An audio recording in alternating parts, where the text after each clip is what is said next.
So intimacy with God, how do we measure it? The Bible says that intimacy is built on. So it's something that we can build into our lives. It's not an automatic thing that happens. It's something that we work with God on. It's a journey that God and yourselves and myself will take together. And it's a process to build intimacy. When we are getting to know somebody, it takes time. And so it is with God. And we're always having fresh revelation, fresh understanding, and fresh impartation from Him. Some of that is because our lives change, and therefore we need a deeper intimacy with God, a deeper understanding, and deeper revelations to come to know what we're passing through and how to handle it and what steps to take. So that in many ways intimacy is not measurable because it is dependent on our journey with God, and that's hard to measure sometimes, isn't it? Because our lives are always changing, because we're a transient people group as followers of Jesus. What we do know is that intimacy is God's idea in the first place. If you think about when He walked in the cool of the day with Adam and Eve in the book of Genesis, I think it's chapter 2 and 3, it says that God visited Adam and Eve and walked in the cool of the day and spoke with them. There's intimacy there, but God initiated it. And it is His idea. First, if we look at Exodus 25, verse 8, I'll read that for you. So Exodus 25, verse 8 says, "Then have them make a sanctuary for me, and I will dwell among them." So God instructed a place to be built in the Old Testament, a place where God could come and dwell. We now know that as New Testament people, God dwells within us. In fact, Revelation 21, which I can read out, verses 3 to 4, speaks about that. So Revelation 21 and verse 3 to 4 says, "And I heard a loud voice from the throne saying, 'Look, God's dwelling place is now among the people, and He will dwell with them. They will be His people, and God Himself will be with them and be their God.' Then goes on to say, 'He will wipe away every tear from their eyes. There'll be no more death or mourning or crying or pain, for the old order of things has passed away.'" So intimacy is what is God's initiative, and we join Him on that journey, really. And according to Revelation, there's an action that comes with the initiative of God, is He does something very deep in our lives. So He heals us, He wipes away tears from our eyes. There's no more death, which we know that is true for the believer. No more mourning or crying or pain. And in other words, the old world has passed away and the new has come. So that's what we call in theological terms the now and not yet.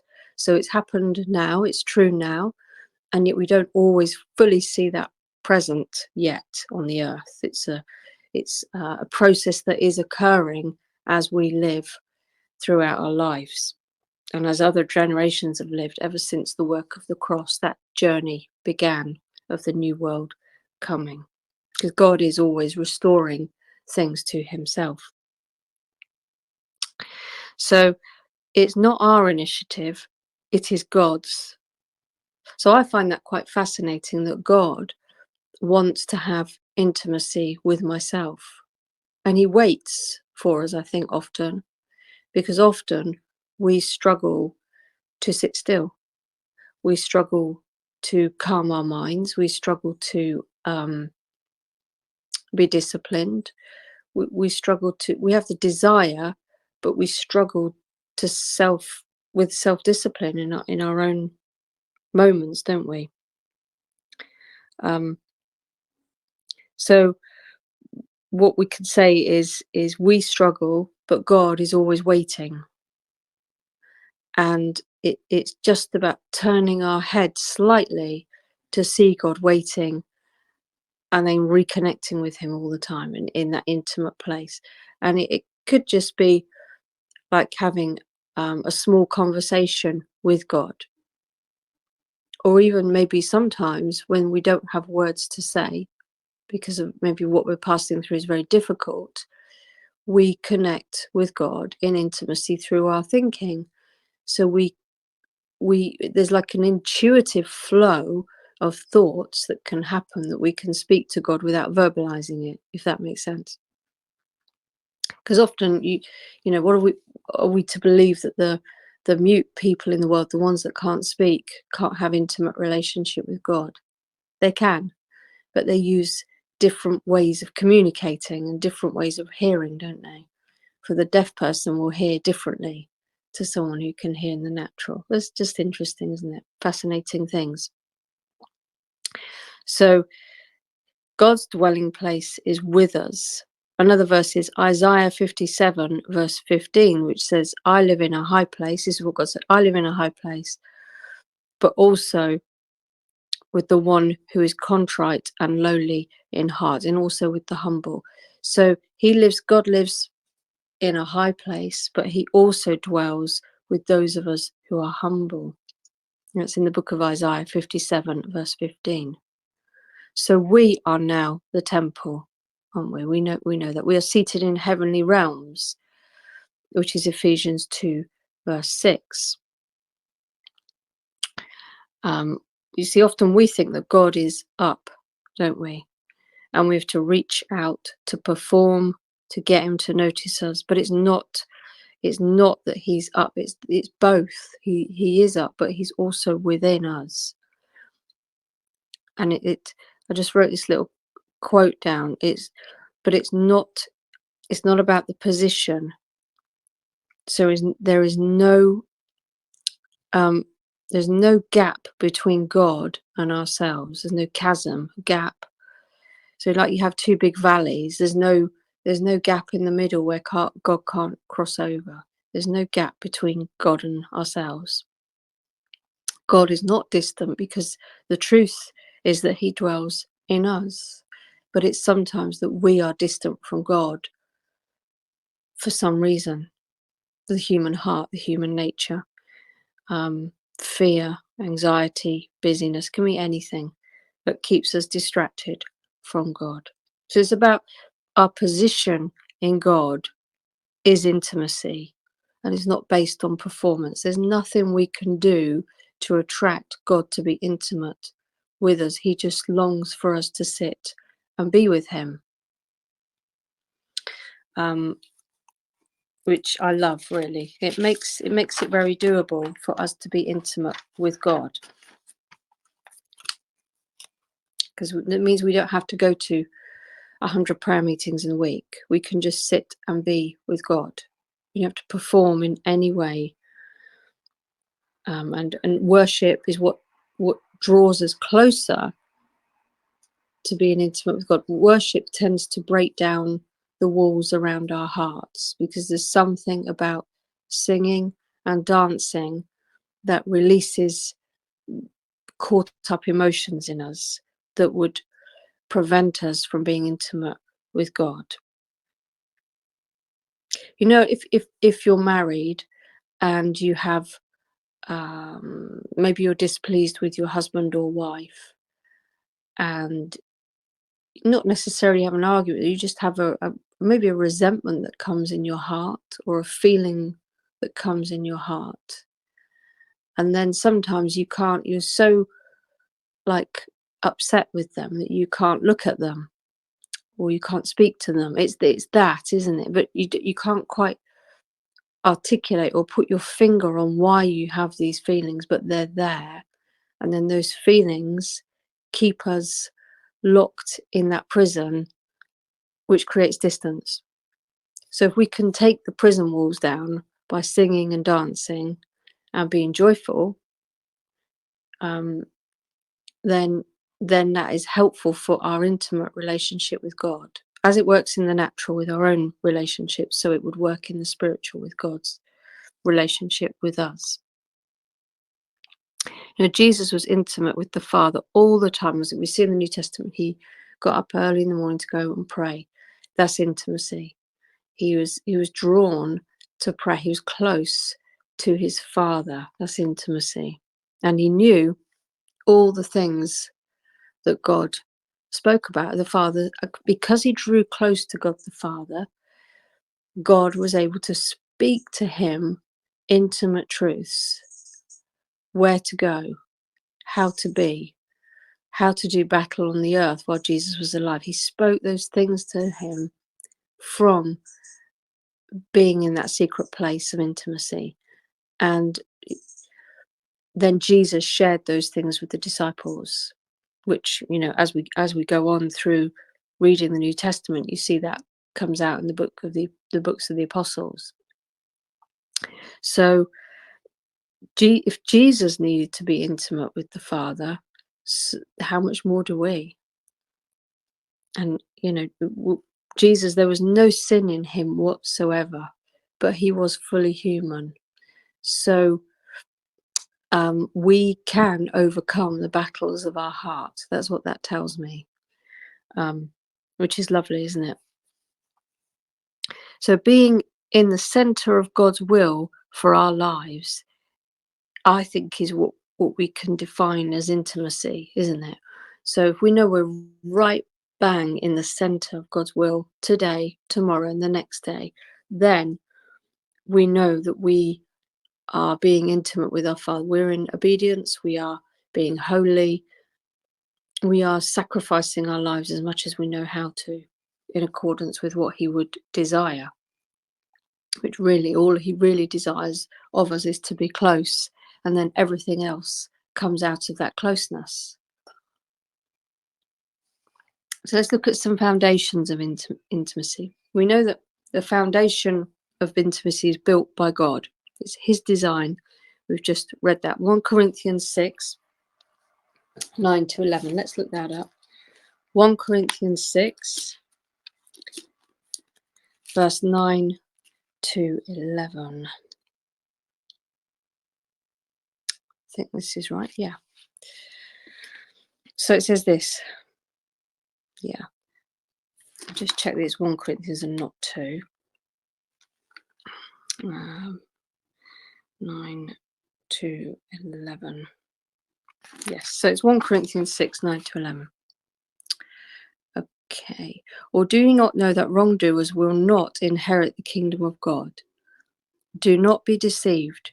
Neither the sexually immoral, or the idolaters, nor the adulterers, nor men who have sex with men, nor thieves, nor greedy, nor drunkards, nor slanderers, nor swindlers will inherit the kingdom of God. And that is what you were. In other words, that's what we were, a mixture of those things. Maybe not all of them, but some of them. But you were washed and you were sanctified. You were justified in the name of the Lord Jesus Christ and by the Spirit of God. And then it goes on to verse 12, saying, I have the right to do anything you say, but not everything is beneficial. I have the right to do anything, but I will not be mastered by anything. That's incredible verse, isn't it? So you see, the foundation of intimacy was built by God. We were not great in the first place, but God saw our potential. So I had rubbish morals before I knew Jesus. I might have tried to be a good person, but I would never have been able to be that person. I was not good in any shape or form. But God came and built me and you into a place of strength and beauty. He saw our potential. So the foundation of intimacy is built by God, not by us. Because in the first place, we were rubbish at our lifestyle. We missed the mark. we had a massive fail. We couldn't pass the test or the exam. We failed and we were not part of the kingdom of God. But because of God's love towards us and his kindness and his insight into our potential, he knew that he was able to build intimacy with us. He knew that one day we would be ready for that. So that's lovely, isn't it? And the second thing is 1 Chronicles 7:14. Some of you would know this verse. It's a verse for prayer, which is a form of intimacy, isn't it? 1 Chronicles. Where's Chronicles gone? Here we go. 1 Chronicles 7:14. I'm using my real Bible today, not my phone, because I sometimes think it's good to go back to basics. That way we don't become lazy in looking up the word. That's a top tip of the day. 1 Chronicles 7, it's 2 Chronicles 7:14. I'll get there in the end. 2 Chronicles 7:14. Yes. If my people who are called by my name, that's you and I, will humble themselves and pray and seek my face and turn from their wicked ways, then I will hear from heaven and I will forgive their sin and heal their land. Wow. So here we go. If my people who are called by my name, that's us. God has called us by his name because we are in his kingdom. We are followers of Jesus. So we carry the name of Christ. We are marked with the name of Christ, aren't we? Once we give our lives to Christ. If we will humble ourselves, so if we lower ourselves and pray and seek God's face, turn from our wicked ways, then God can hear us in heaven. And he'll forgive our sin and he'll heal our land. So intimacy also has an impact on mission and outreach and being pastoral with people in ministry. It has an impact because the deal is when we pray and seek God's face. In Hebrew, there is no word for the presence of God. It's just seeking the face of God. So looking for God's face in prayer and remaining in prayer until we find the face of God. That's intimacy. Wow. And then the Father will hear in heaven and forgive us. And the mission, he will heal the land. He will heal the land. He'll bring blessing upon the land. So that's great. So it has a missional impact, intimacy. So some of our battles are won in the prayer rooms. Nothing is wasted for those who cultivate the will of God. You may think that we waste time and energy in prayer. I could be out meeting people and chatting to them. I've got to go and help feed the poor. I've got to do this. I've got to do that. But actually, if we can set aside prayer as our main thing, then everything else can flow out of that because God is able to instruct us and heal our land. So when we come to feed the poor, we will find that we've got more than enough to give because God will do something supernatural through our prayer lives. So intimacy is something, like I say, it's God's design, but it's something we need to engage with because it's for our benefit, it's for the Father's benefit, and it's for the benefit of others. So how do we build This is what it requires, is trust, faith. We need to trust and we need to build faith into our lives. And once we've built trust and faith, because everything's by faith, isn't it? We never know if we've got enough money at the end of the month, do we? Especially as missionaries. We live by faith, and we're called to live by faith because it glorifies God. If we build this into our life, then we get strength from it. And I just think this is so true. As many of you know, I've been through a very traumatic year, but it hasn't knocked my faith. If anything, it's grown it because I've had to operate in faith rather than just speak about it. I've had to live by it. And God has built something in myself through the difficult trials. I've got strength, I've got faith, I've got endurance, I've got patience.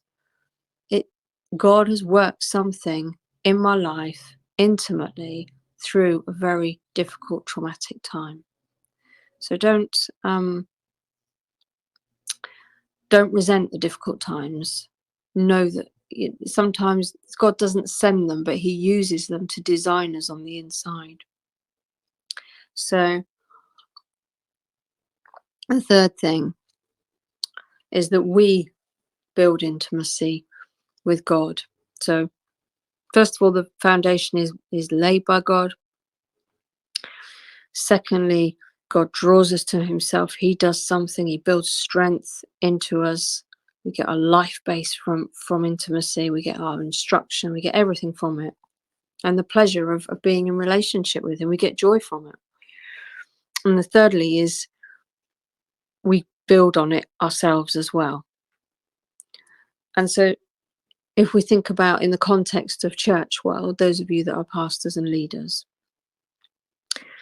just ask yourself, what kind of church are we? And, often we read the Bible, we pray, we meet together, we have extreme faith. And collectively, God will use intimate times in worship to speak to the body, to lead us as leaders. It's one thing to be led in our own personal life and our own personal journey with Jesus. Sorry, it's another thing to have a corporate, intimate relationship as well. And sometimes we can neglect that because we're busy building our personal one. Nothing wrong in that. It's just to make sure we have both. So, do you remember Isaac Newton? He was the man who discovered gravity and began to understand it. So he said this: everybody remains in a state of rest unless force is acted upon you. So where there's no force, we won't change. So if you think about metal and a magnet, if you've got a piece of metal and you have a magnet, what happens? The metal meets the magnet and there's a connection. There's a change. Something happens because those two things are connected, which is like intimacy. They connect on a very deep level and then you can't separate them, not very easily anyway. So we have to apply the forces, the connection, the intimacy. We have to apply the intimacy, and then we will have change. When put to the test, if we apply the intimacy, we can see the bigger picture of our relationship with God. So in a biblical framework, step away from Isaac Newton now, but you understand the force is what I'm saying about the magnetic force of connection, that intimacy. The word of God is living and active. So we can wield the word of God. We can pray it, we can sing it, we can declare it, we can dream about it. It's living and active. It's living because it does something. It has a force within it because it's the very breath of God. God wrote the scriptures. The authors just penciled it down. So it's God's voice in the scriptures. When I wrote a book, I've written a couple of books. I'm just finishing one off now, another one. But it's my voice in the book, isn't it? It's my voice. So every reader will hear my voice when they read the book. And it's the same with the Bible. It's God's voice. He's written it. It says every word comes through the breath of God. So the word of God is our force of connection. It's our intimacy. It's our place of intimacy. We know that, secondly, prayer changes things. We know that. Can turn nations around. Prayer is the easiest and most valuable thing that we have. Because even if we were locked up in a prison cell, blindfolded and gagged, we would still be able to pray on the inside. So it's something that no one can ever take away from us. Incredible, isn't it? It's an incredible gift to be able to pray because God is always present. And third thing is we know that nothing can come against the church. The scripture says that the gates of hell will not prevail against the church. The church is the body of Christ, and you can't cut the body off from its head. So nothing can come against Christ. So that's a strong place of connection for us to be in, for people to be in, is vital because it's our life source. It's God's design. We may not always be happy with the church because it's full of people and people with rough edges, but it's God's design, and it's a place of tremendous healing and just being together.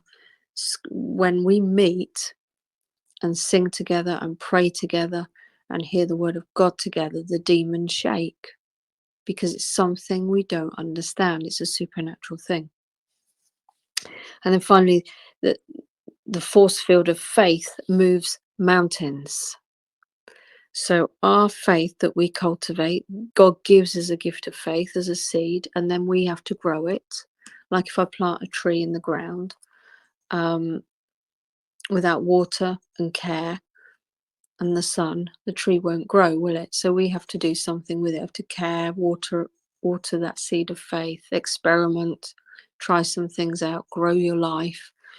Then what we find is our faith will move mountains. It will be unbelievable to us, but it works.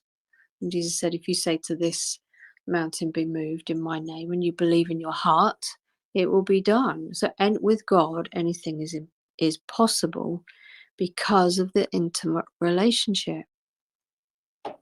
Wow. So we're in a strong place today, aren't we? We're in a good place, a strong place where nothing is impossible in the kingdom of God. Nothing. So an expression of intimacy. I just want to look at that before we finish up in a little while. So an expression of intimacy. Each person is unique. Therefore, our expression is unique. But often we compare ourselves to others. But I want you to just sit in the moment right now and just think, what works for me? How am I intimate with God? Just think about that for a moment. Where's the place where you really connect deeply with God?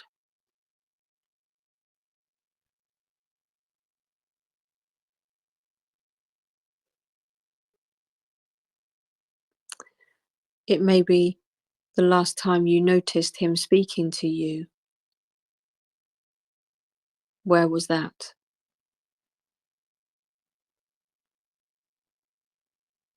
How did you get there? How did he visit you?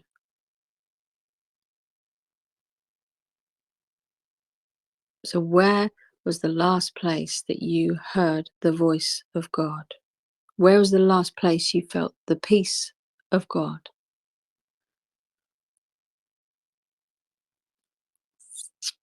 Sometimes I travel to Rwanda. I haven't been for 3 years because of COVID and then Richard becoming unwell. But I'm planning to go later this year for a short trip, mainly to take back some ground. I don't know what I'm going to do on that trip, but I'm going to set foot in that place. And as I set foot in the place, God will give me the ground. So sometimes we have to go somewhere to take back ground, don't we? Which is part of intimacy, isn't it? But often when I go to Rwanda, I used to go 2-3 times a year, very regularly, and it would be a place where God would speak a lot of things to me. It was a sacred place for me. Little place where we stayed, and I do that intentionally every year because God spoke to me in that room.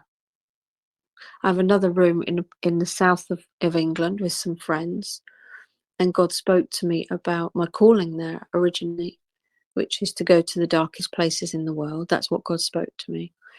And that came out of a bright light. So I was in bed one night and God visited me and woke me up in the night. 3 times downstairs, the door knocked. 3 times I went down, nobody was there. Went back to bed, and suddenly it's like a sheer white light came in the room, and out of that light came a voice, and it said to me, sort your life out because I'm going to send you to the darkest places in the world. It was like a command with a promise. And the next thing that happened is God filled me with such power. It was like I had an electric shock that lasted maybe an hour, 2 hours. I don't know, it seemed to last ages. And I knew, it was like somebody had plugged me into an electric socket. I knew if I touched a wall, it would fall down. That's the strength of God that I felt that day, that nothing could come against that power. And so that room in my friend's house is a place where God speaks to me. So I try and go there once a year just to be there and to think about that. I remind myself this is a place where God spoke to us, a sacred place for me. And it's a place of peace because of that. But like Rwanda, it's a place of peace. So where are your places of peace where God is able to intimately speak something to you? I'll leave that little question with you and you can think about that later. By the way, that when God spoke to me in that way and visited me, it wasn't cute and cuddly. It was quite terrifying, really, because I'd never known anything like it. So it was terrifying, but also good at the same time, but absolutely terrifying in that moment. So how do we know that we're intimate with God? There has to be a way that we can somehow measure, so we can just check on ourselves and see if we need to draw close to God. Because James says, doesn't it? In the book of James, if you draw close to me, I'll draw close to you. I'll just read you that little verse, actually. So I think I'll just paraphrase that for you. I think it's James chapter. James is a really good book about instruction of intimacy, actually. I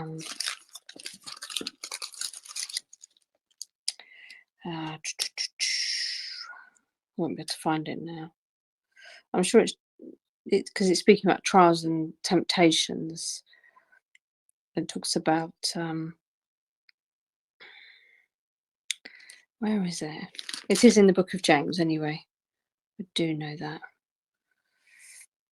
Loads of really great verses, like James chapter 4, verse 6. It says this, but he gives us more grace. That is why the scripture says God opposes the proud and shows favor to the humble. So that's great, isn't it? So submit yourselves to God then. Resist the devil and he will flee. Here we go. Verse 8. This is the one I was thinking of. Come near to God and he will come near to you. Wash your hands, you sinners, and purify your hearts, you double-minded. Grieve, mourn, and wail, and change your laughter to mourning and your joy to gloom. Humble yourselves before the Lord, and he will lift you up. In other words, come before him, get intimate with him, be real with him, and he will lift you up. So, a measure of intimacy with God is, I think, looking at the fruit that we bear. Many times in Genesis, in the book of Adam, the story of Adam in Genesis, it says, "Be fruitful and multiply." And then when God spoke to Noah, um, in when Noah had completed the ark and it come out, it's again, "Be fruitful and multiply." And so it is on. He often says that to people when they're beginning a journey. So when like a change has come, so we can measure intimacy by the fruit that we bear. As we become more intimate with someone, we change because their influence is there. That's why they're influencing us more than anybody else. So we have more common ground with God than anybody else. So we look like God, we sound like God, we behave like God. Our fruit is good, from Galatians chapter 5. Love, joy, peace, patience, kindness, self-control, forbearance, all those things that we're able to do. So intimacy equals ability to connect with each other easier. That's what it will look like. It means we love what we're able to, when we're intimate with God, we're able to love one another easier and connect easier. When we're intimate with God, we have the ability to ask God and pray effectively because we know what God wants. We know his heart. When we're intimate with God, we're able to learn from God. We're teachable, we're soft, we're pliable, we're not hard-hearted. We're able to take discipline where we get things wrong. We're just humble. When we're intimate with God, we're able to see what others don't see, i.e., we're able to see the hurting and the broken world and want to touch it with the love of God. When we're intimate with God, we'll have the ability to be able to act and be confident as we do act. So how comfortable is God on the inside of us? Is he comfortable on the inside of us? Because he knows that he can visit us whenever he'd like to. He knows he can speak to us whenever he'd like to, because we're available for him. That's our primary thing, is to be available for God. Available for him to come and love us, to bring grace and favor to us, to care for us. He just wants to be with you and I. He wants to shower us with his love.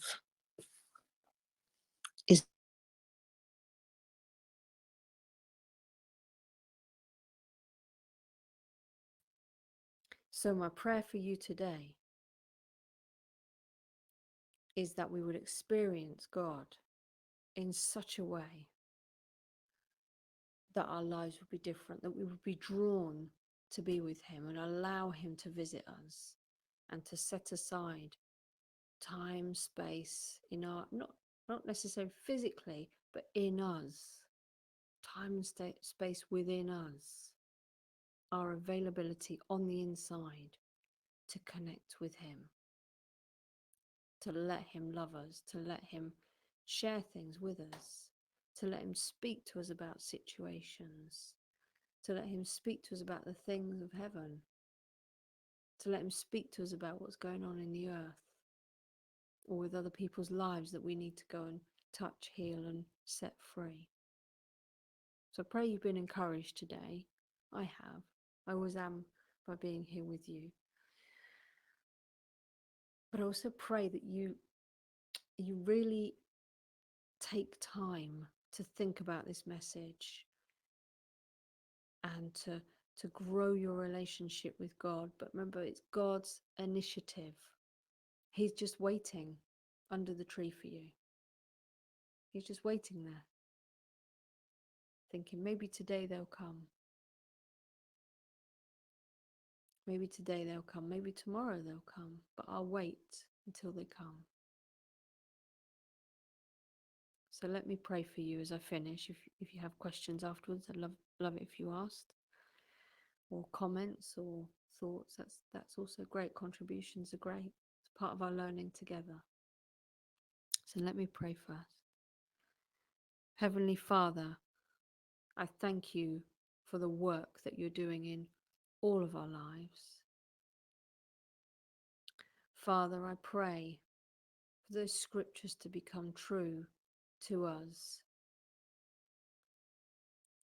that you dwell on the inside of us, that also as we come and we seek your face, we pray until we seek your face, that then you will forgive us and heal our land. I pray, Father, it would be like Adam and Eve before the fall, that we would hear your voice clearly and that you would daily visit us and share your heart. We ask you, God, to share your heart with us, share your thoughts with us.